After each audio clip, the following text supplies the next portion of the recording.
আসসালামু আলাইকুম। আপনি কখনো ভেবে দেখেছেন আমরা যে খাবারগুলো খাই কিভাবে আমাদের দেহে এত দ্রুত হজম হয়? কিভাবে আমাদের শরীরে এত রাসায়নিক বিক্রিয়া সম্পূর্ণ হয় এত দ্রুত? সেটার একটাই উত্তর, সেটা হচ্ছে যে এনজাইম। অবশ্য তোমরা বুঝেই ফেলেছো যে আমরা আজকে এনজাইম সম্পর্কে আলোচনা করব। আজকে আমরা যে বিষয়গুলো সম্পর্কে আলোচনা করব সেটা হচ্ছে এনজাইম কি, এনজাইমের গঠন কি হইতে পারে, এনজাইমের প্রকারভেদ কি হতে পারে, ক্লাসিফিকেশন, তারপর হচ্ছে এনজাইম সাবস্ট্রেটের কাজগুলো কিভাবে হয়, তারপর হচ্ছে যে এনজাইম এনজাইমের উপর কি কি প্রভাবিত করে। চলুন দেরি না করে শুরু করা যাক। তো এনজাইম কি? এনজাইম হচ্ছে যে একটা জৈব অনুঘটক যা রাসায়নিক বিক্রিয়াকে দ্রুত ঘটাতে সাহায্য করে। বায়োক্যাটালিস্ট যেটা হচ্ছে যে বায়োকেমিক্যাল রিঅ্যাকশনকে কি করে, সে খুব দ্রুত ইনক্রিজ করে দেয়। আর এটা হচ্ছে যে সে বিক্রিয়া কি হয় না, কনজিউমড হয় না। এরকম আমরা কিছু উদাহরণ দিতে পারি, যেমন অ্যামাইলেজ। অ্যামাইলেজ কি কাজ করে? স্টার্চকে ব্রেক ডাউন করে। তারপর হচ্ছে লাইপেজ যেটা হচ্ছে ফ্যাটকে ব্রেক ডাউন করে। তারপর হচ্ছে প্রোটিয়েজ যেটা হচ্ছে আমার কি প্রোটিনকে ব্রেক ডাউন করে। হ্যাঁ, তোমাদেরকে একটা কথা বলে রাখি, আমরা প্রথমে হচ্ছে যে এনজাইম সম্পর্কে বেসিক জিনিসগুলো আলোচনা করব। তারপর হচ্ছে যে আমরা ন্যাশনাল ইউনিভার্সিটি অনুযায়ী যেই কোশ্চেনগুলো হয় সেই কোশ্চেন অনুযায়ী আমরা কি করব, সলভ করার ট্রাই করব, এবং সাথে হচ্ছে যে তোমাদেরকে সেই পিডিএফগুলো সহ দেওয়া হবে। হ্যাঁ, এখানে আমরা একটা চার্ট এঁকেছি। সেই চার্টের মধ্যে দেখা যাচ্ছে যে এখানে এই পাশে এনার্জি, এখানে হচ্ছে রিঅ্যাকশন। তো রিঅ্যাকট্যান্টস হচ্ছে যে যখন বিক্রিয়াগুলো ঘটায় উইথ এনজাইম, এটা হচ্ছে যে উইদাউট এনজাইম। এটা উইদাউট এনজাইমে এটা বেশি হয়, উইদাউট এনজাইমে কম হয়। এবং সেটা কি বেশি হয় কম হয় সেটাই দেখি আমরা। An enzyme catalyzes a reaction rate by lowering an activation energy. Enzyme কিভাবে ক্যাটালাইজ করে? এনজাইম ক্যাটালাইজ করে হচ্ছে যে অ্যাক্টিভেশন এনার্জিকে কি করে দেয়, সে লোয়ার করে দেয়। অ্যাক্টিভেশন এনার্জি যখন সে লোয়ার করে দিবে তখন তার প্রোডাক্টটা খুব দ্রুত উৎপন্ন হয়ে যাবে। আর তার অ্যাক্টিভেশন এনার্জি যত বেশি হবে তখন তার প্রোডাক্ট উৎপন্ন হইতে অনেক সময় লাগবে। তো এই জন্য হচ্ছে যে টাইমকে সে ছোট করে দেয়, শর্ট করে দেয়। তারপর হচ্ছে যে যেমন এখানে আমরা যে চিত্রটা দেখতে পাচ্ছি সেটা হচ্ছে দেখা যাচ্ছে যে এনজাইম যখন রিঅ্যাকট্যান্ট যখন তারা বিক্রিয়া করে উইদাউট এনজাইমে যেই এনার্জিটা আছে, অ্যাক্টিভেশন এনার্জি আছে, তার অনেক বেশি। বেশি হলে তার কি হবে, বিক্রিয়াতে প্রোডাক্ট উৎপন্ন হইতে অনেক সময় লাগবে। আবার যখন আমরা উইথ এনজাইম দেখতেছি তখন আমাদের দেখা যাচ্ছে যে যেই অ্যাক্টিভেশন এনার্জিটা কি করে দিছে, লোয়ার হয়ে গেছে, কমে গেছে। তো কমে যাওয়ার ফলে কি হয়েছে, দ্রুত প্রোডাক্ট উৎপন্ন হয়েছে। ঠিক এইভাবে আমাদের শরীরে যখন বিক্রিয়াগুলো ঘটে তখন দ্রুত খাবারগুলো হজম হয়ে যায়। এখন আমরা দেখব এনজাইমের কি কি ক্যারেক্টারিস্টিক্স আছে। ক্যারেক্টারিস্টিক্স অফ এনজাইম মানে এনজাইমের বৈশিষ্ট্যগুলো কি সেটা দেখি আমরা। এনজাইম বায়োলজিক্যাল ক্যাটালিস্ট, এটা সবাই জানি। তারপর হচ্ছে মোস্টলি প্রোটিন, মানে হচ্ছে যে এনজাইম, সব এনজাইমই কী দ্বারা তৈরি হয়, প্রোটিন দ্বারা তৈরি হয়। তারপর হচ্ছে যে হাইলি স্পেসিফিক, একটা এনজাইম যেমন আমরা যখন খেয়াল করব যে এনজাইম কেন স্পেসিফিক হয়, যেমন এটা যদি আমরা ধরি এটা একটা এনজাইম, এটা হচ্ছে যে সাবস্ট্রেট। তো এই এনজাইমটা এই সাবস্ট্রেটের সাথে কি করতে পারবে না, বাইন্ড করতে পারবে না। কেন? কারণ হচ্ছে যে এই এনজাইমের যে শেপ সেই সাবস্ট্রেটের শেপের সাথে কি না অ্যাডজাস্ট করতে পারবে না। তাহলে এই এনজাইমটা কার সাথে আমার কাজ করতে পারবে, কোন সাবস্ট্রেট, যেমন এর এই শেপের সাথে। যখন এরকম একটা শেপের সাথে সে যাবে তখন হচ্ছে যে সে বিক্রিয়া দ্রুত প্রোডাক্টটা উৎপন্ন করতে পারবে। এই জন্য বলা হচ্ছে যে তারা হাইলি স্পেসিফিক। তারপর হচ্ছে যে নট কনজিউমড ডিউরিং রিঅ্যাকশন, তারা রিঅ্যাকশনে কি হয় না, কনজিউমড হয় না। তারপর হচ্ছে লোয়ার অ্যাক্টিভেশন এনার্জি, একটু আগে সেটা আমরা আলোচনা করে আসছি কিভাবে সে অ্যাক্টিভেশন এনার্জিটাকে লোয়ার করে দেয়। তারপর হচ্ছে ক্যান বি রেগুলেটেড, এটা রেগুলেট করতে পারে, বিক্রিয়ায় রেগুলেট হতে পারে। তার আপ ডাউনের উপর নির্ভর করে হচ্ছে কি হতে পারে, বিক্রিয়াগুলো হচ্ছে রেগুলেট হতে পারে। তারপর হচ্ছে রিইউজেবল, তাদেরকে রিইউজ করা যায়। যেহেতু তারা বিক্রিয়ায় কনজিউমড হয় না তাই তাদেরকে কি করা যায়, রিইউজ করা যায়। এগুলো বিভিন্ন ইন্ডাস্ট্রিতে এই কাজগুলোই করা হয়। Sensitive two temperature and pH, তারা পিএইচ এবং টেম্পারেচারে কি হবে, খুবই সেন্সিটিভ থাকবে। এখন আমরা দেখব এনজাইমের কম্পোনেন্টগুলো কী কী হইতে পারে। তাহলে components of enzyme, an enzyme may consist of protein part আর এটা হচ্ছে নন প্রোটিন পার্ট। তাহলে দুইটা পার্ট থাকে, একটা হচ্ছে প্রোটিন পার্ট থাকে, একটা হচ্ছে নন প্রোটিন পার্ট থাকে। তাহলে প্রোটিন পার্ট হচ্ছে কি, প্রোটিন পার্টটাকে অ্যাপোএনজাইম বলা হয়, আর নন প্রোটিন পার্টটাকে কি বলা হবে, কোফ্যাক্টর বলা হবে। তাহলে অ্যাপোএনজাইম প্লাস কোফ্যাক্টর এই দুইটা মিলে কি হবে, হলো এনজাইম হবে, যেটাকে একটা কমপ্লিট এনজাইম বলা হবে। কোফ্যাক্টর কি? A cofactor is a non-protein substance required for enzyme activity. Enzyme অ্যাক্টিভিটির জন্য কি করা হবে? এই সাবস্টেন্সটার প্রয়োজন। এটা ঠিক একটা নন প্রোটিন পার্ট, এটা প্রোটিন পার্ট না। তারপর হচ্ছে যে এটার এক্সাম্পল হিসেবে কি দিতে পারি? এগুলো হচ্ছে মেটাল আয়ন। মেটাল আয়নের কোফ্যাক্টর কি কি? ম্যাগনেসিয়াম, জিঙ্ক, আয়রন, তারপর হচ্ছে কপার, ম্যাঙ্গানিজ, সবগুলোই 2+। যেমন ম্যাগনেসিয়ামটা কোথায় প্রয়োজন হবে? যখন হচ্ছে যে আমার ডিএনএ পলিমারেজে রিকোয়ার হয়। হচ্ছে যে অর্গানিক কোফ্যাক্টর, তার কোফ্যাক্টরের মধ্যেও আরেকটা আছে, সেটা হচ্ছে অর্গানিক কোফ্যাক্টর, যেটাকে কোএনজাইমও বলা হয়। এটা হচ্ছে যে লুজলি অ্যাটাচড থাকে। তো এগুলো কি কি হতে পারে? এনএডি প্লাস, এফএডি, কোএনজাইম এ, বায়োটিন, টিপিপি। তারপর হচ্ছে যে prosthetic group, tightly attach to enzyme. Prosthetic গ্রুপটা আসলে কি? প্রস্থেটিক গ্রুপটা হচ্ছে যে এটা একটা নন প্রোটিন কম্পোনেন্ট পার্ট, যেটা হচ্ছে যে আমার এনজাইমের সাথে খুব টাইটলি ভাবে কি থাকে? অ্যাটাচড থাকে। International union of biochemistry and molecular biology অনুযায়ী এনজাইমকে প্রধানত 7 ভাগে ভাগ করা হয়েছে। তো এই 7 ভাগের মধ্যে প্রথম হচ্ছে যে অক্সিডো রিডাকটেজেস। অক্সিডো রিডাকটেজেস মানে হচ্ছে যে এটা আমার অক্সিডেশন রিডাকশন রিঅ্যাকশনটাকে কি করে? ক্যাটালাইজ করে। এরকম একটা এনজাইম হচ্ছে যে ল্যাকটেট ডিহাইড্রোজিনেস। তারপর হচ্ছে যে ট্রান্সফারেজেস। ট্রান্সফারেজেস আমরা বলতে বুঝতে পারতেছি যে ট্রান্সফারেজেস জিনিসটা কি হতে পারে? যে ট্রান্সফার করবে। তাহলে কি ট্রান্সফার করবে?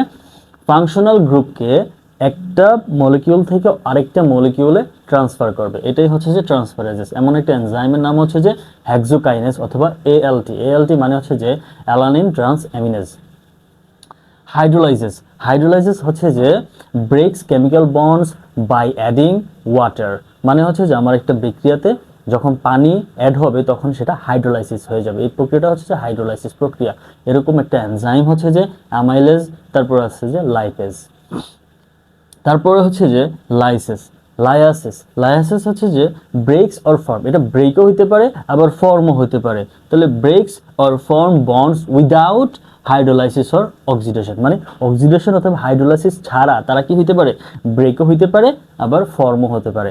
এরকম একটা এনজাইম হচ্ছে যে পাইরুভেট ডিকার্বক্সিলেজ। 5 নম্বরে হলো আইসোমারেজেস। আইসোমারেজেস কি করে? রিঅ্যারেঞ্জ। আমরা ক্লাস যখন আমরা ইন্টারে পড়ি তখন থেকে আমরা জানি আইসোমার কি করে।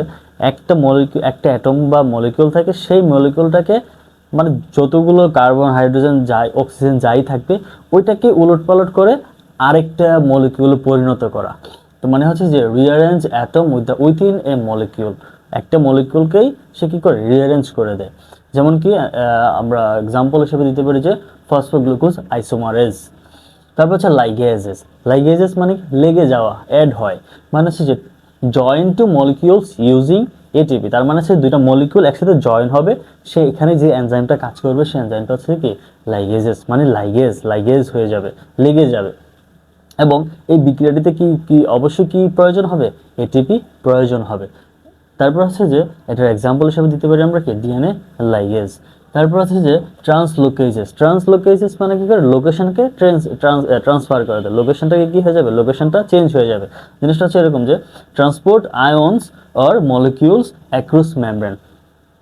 মানে এক লোকেশন থেকে আরেকটা লোকেশনে কি হয়ে যাবে? তাকে নিয়ে যাবে। যে তাহলে কি বলছে? ট্রান্সপোর্ট আয়নস, আয়নকে ট্রান্সপোর্ট করবে, অর মলিকিউলস, মলিকিউলকে সহ ট্রান্সপোর্ট করবে অ্যাক্রস মেমব্রেন। মেমব্রেনের এক পাশ থেকে আরেক পাশে সে কি করবে? ট্রান্সপোর্ট করবে। এক্সাম্পল হিসেবে যেমন কি sodium ion, potassium ion ATPase, আর এটা হচ্ছে কি? ATP synthase. প্রত্যেকটা enzyme active site, binding site, catalytic site contain করে থাকে। তো বাইন্ডিং সাইট, ক্যাটালাইটিক সাইট মিলে হচ্ছে যে অ্যাক্টিভ সাইট। অ্যাক্টিভ সাইটটা হচ্ছে যে এমন একটা সাইট যেখানে হচ্ছে যে সাবস্ট্রেট সে কি করবে? বাইন্ড করবে, এবং বাইন্ড করার পরে সেখানে কি হবে? প্রোডাক্টটা উৎপন্ন হবে। কি কি ফ্যাক্টর এনজাইম অ্যাক্টিভিটিকে ইফেক্ট করতে পারে সেটা আমরা দেখব। টেম্পারেচার, তাপমাত্রা। তাপমাত্রা খুব ভালোভাবেই মানে উল্লেখযোগ্যভাবেই বিক্রিয়ার এনজাইমের অ্যাক্টিভিটিকে কি করে? সে প্রভাবিত করে। আমরা এখানে 3টা ফেজ ধরতে পারি। একটা হচ্ছে লো টেম্পারেচার, একটা অপটিমাম টেম্পারেচার, আর একটা হচ্ছে হাই টেম্পারেচার। লো টেম্পারেচারে কি হয়? লো টেম্পারেচার হচ্ছে মলিকিউলগুলো তাদের মধ্যে সংঘর্ষ কম হয়, এতে করে এনজাইম সাবস্ট্রেটের যে সংঘর্ষটা হয় সেটাও খুব কম হয়। তো এনজাইম সাবস্ট্রেটের সংঘর্ষ কম হলে সেখানে কি হবে? বিক্রিয়ার গতিও ধীরেভাবে চলতে থাকবে, এতে করে ভালো ফল পাওয়া যাবে না। তো যখন আমরা টেম্পারেচারটাকে আস্তে আস্তে বাড়াবো, বাড়ানোর পর অপটিমাম টেম্পারেচারে যখন আমরা এটা পৌঁছাবে, তখন দেখা যাবে যে বিক্রিয়ার গতিটা বেড়ে যাবে এবং বিক্রিয়া খুব কার্যকর হবে। তখন যেমন আমাদের হিউম্যানের জন্য অপটিমাম টেম্পারেচার হচ্ছে 37 ডিগ্রি সেলসিয়াস। আচ্ছা, তারপর হচ্ছে হাই টেম্পারেচারে, মানে অপটিমাম টেম্পারেচার থেকে যখন আমরা এটা বৃদ্ধি হয়ে যাবে, টেম্পারেচারটাকে আরও বাড়ানো হবে, তখন এনজাইমের যে অ্যাক্টিভ সাইট আছে সেটা ডিনেচার হয়ে যাবে, মানে বিকৃত হয়ে যাবে। বিকৃত হলে এনজাইমটাও কি হয়ে যাবে, আস্তে আস্তে ডিনেচার হয়ে যাবে। এখন আমরা দেখব পিএইচ, পাওয়ার অফ হাইড্রোজেন। পিএইচেরও ইফেক্ট থাকে এনজাইম অ্যাক্টিভিটির উপর। প্রত্যেক এনজাইম তার নির্দিষ্ট পিএইচ মানে সে সর্বোচ্চ কার্যক্ষমতা দেখায়, তার বেশি বা কম হলে সে ওরকম কার্যক্ষমতা দেখাতে পারে না। যেমন পেপসিনের রেঞ্জ হচ্ছে 1.5 to 2.0, তার মানে এই রেঞ্জের মধ্যে, মানে অ্যাসিডিক, এটা হচ্ছে একটা অ্যাসিডিক, তো এই রেঞ্জের মধ্যে সে সর্বোচ্চ কার্যক্ষমতা দেখাতে পারবে। তারপর হচ্ছে যেটা আমাদের স্টোমাকে পেপসিন কাজ করে, সেলিভারি অ্যামাইলেজ, তারপর এটার অপটিমাম পিএইচ হচ্ছে যে 6.7 থেকে 7.0, যেটা হচ্ছে নিউট্রাল থাকে। তারপর হচ্ছে ট্রিপসিন, অ্যাসিডিক, এটা হচ্ছে যে আমার কি হবে, এটা হচ্ছে ক্ষারীয় পরিবেশে হবে, 8 থেকে 9 এর মধ্যে সে সর্বোচ্চ কার্যক্ষমতা দেখাতে পারবে।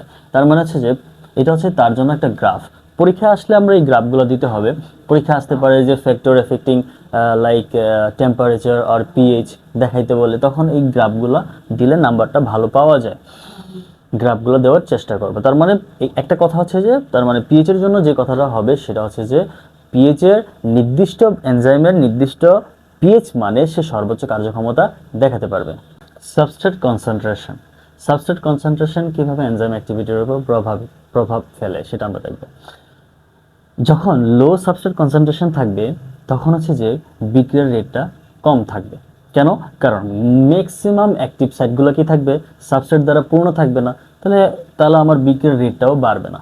তো যখন আমরা সাবস্ট্রেট কনসেন্ট্রেশনটাকে বাড়াবো, তখন অ্যাক্টিভ সাইটগুলো, যত অ্যাক্টিভ সাইটগুলো থাকবে, সেই অ্যাক্টিভ সাইটগুলো কি হবে, ফুলফিল হতে থাকবে। তো ফুলফিল হলে তখন সে একটা কনস্ট্যান্ট, সে একটা রেঞ্জে চলে যাবে। যখন আমার সবগুলো অ্যাক্টিভ সাইট পূর্ণ হয়ে যাবে, তখন তার কার্যকারিতাটা বা রেটটা কি হবে, বাড়বে।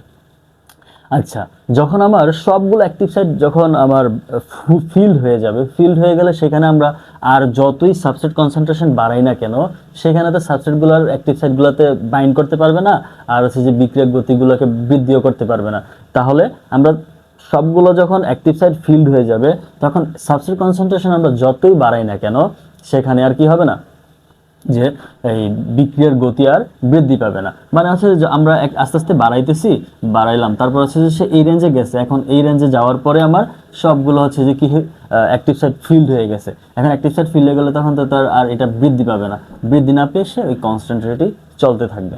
এখন আমাদের পর্যাপ্ত পরিমাণে সাবস্ট্রেট আছে, কিন্তু অ্যাক্টিভ সাইট ফিল্ড হয়ে গেছে, তাহলে আমরা কি করব, আমরা যদি সেখানে যদি আমরা এনজাইম কনসেন্ট্রেশনটাকে বাড়িয়ে দিই, তখন কি করবে, নতুন করে আবার ওই যে সাবস্ট্রেটগুলো নতুন করে সে অ্যাক্টিভ সাইট পাবে।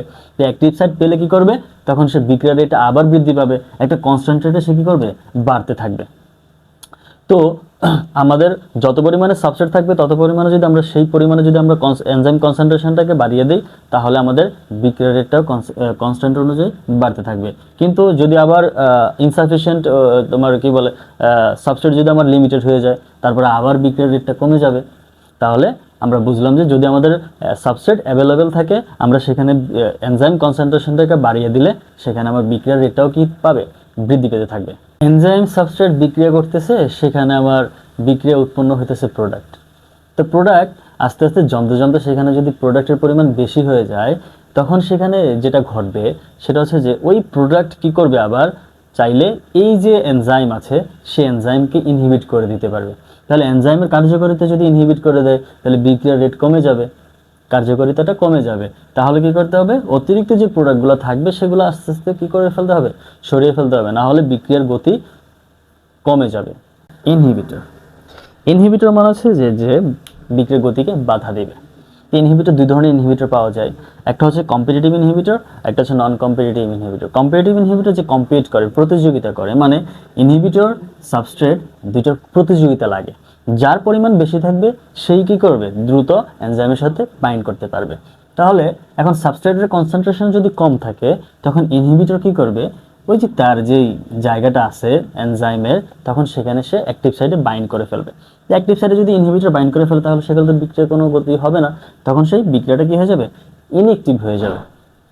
আর নন কম্পিটিটিভ ইনহিবিটরের মধ্যে কি হয়, নন কম্পিটিটিভ ইনহিবিটরের মধ্যে হচ্ছে যে এখানে তো আমার এটা অ্যাক্টিভ সাইড আছে, তো অ্যাক্টিভ সাইড আমার কি করবে, সাবস্ট্রেট বাইন্ড করবে, বাট ওই যে এনজাইমটা আছে এনজাইমের মধ্যে এখানে একটা সাইড দেখা যাইতেছে, এই সাইডটাকে বলা হবে অ্যালোস্টোরিক সাইড। এই অ্যালোস্টোরিক সাইডটা কি করবে, অ্যালোস্টোরিক সাইড এই যে ইনহিবিটর আছে, ইনহিবিটর এখানে আমার দেখা যাচ্ছে যে সাবস্ট্রেট আর এনজাইমের মধ্যে বাইন্ড হয়েছে, কিন্তু এই যে অ্যালোস্টোরিক সাইটের মধ্যে আমার ইনহিবিটরটা কি হয়েছে, বাইন্ড হয়ে গেছে। তো অ্যালোস্টোরিক সাইটের মধ্যে ইনহিবিটর যখন বাইন্ড হয়ে যাবে তখন বিক্রিয়াটাও কি হয়ে যাবে, কারণ তার স্ট্রাকচারটা আছে সেই স্ট্রাকচারটাকে কিন্তু চেঞ্জ করে ফেলে, স্ট্রাকচারটা চেঞ্জ করে ফেলে, তখন সেটাও কি হয়ে যাবে, ইনঅ্যাক্টিভ হয়ে যাবে। এটাই হচ্ছে নন কম্পিটিটিভ ইনহিবিটর। এখন আমরা যেটা দেখব সেটা হচ্ছে যে অ্যাক্টিভেটর অ্যান্ড কোফ্যাক্টর। কিছু এনজাইম কাজ করার জন্য, অতিরিক্ত কাজ করার জন্য তখন সে কি করে, কিছু তার কোফ্যাক্টর কোএনজাইম প্রয়োজন হয়। কোএনজাইম কিন্তু আবারও বলে দিই, কোএনজাইম হচ্ছে যে ভিটামিন ডেরিভেটিভ। তো কোফ্যাক্টরের মধ্যে যেমন এখানে ম্যাগনেসিয়াম, জিঙ্ক, আয়রন এগুলো আছে, এই কোফ্যাক্টর মানে এগুলো হচ্ছে মেটাল আয়ন। এই মেটাল আয়নগুলো কি করে, বিক্রিয়ার গতিকে ত্বরান্বিত করার জন্য কিছু এনজাইম এগুলোকে ইউজ করে থাকে। আর কোএনজাইম যেটা ভিটামিন ডেরিভেটিভ, এগুলো হচ্ছে বিক্রিয়ার গতিকে ত্বরান্বিত করার জন্য এগুলো ইউজ করা হয়। যদি আপনাদের আমার ক্লাসটা ভালো লাগে তাহলে অবশ্যই একটা লাইক কমেন্ট করবেন, এবং যদি কোনো প্রশ্ন থাকে তাহলে কমেন্টের মধ্যে জানিয়ে দিবেন, এবং ইউটিউবে সাবস্ক্রাইব বাটনে অবশ্যই ক্লিক করে রাখবেন।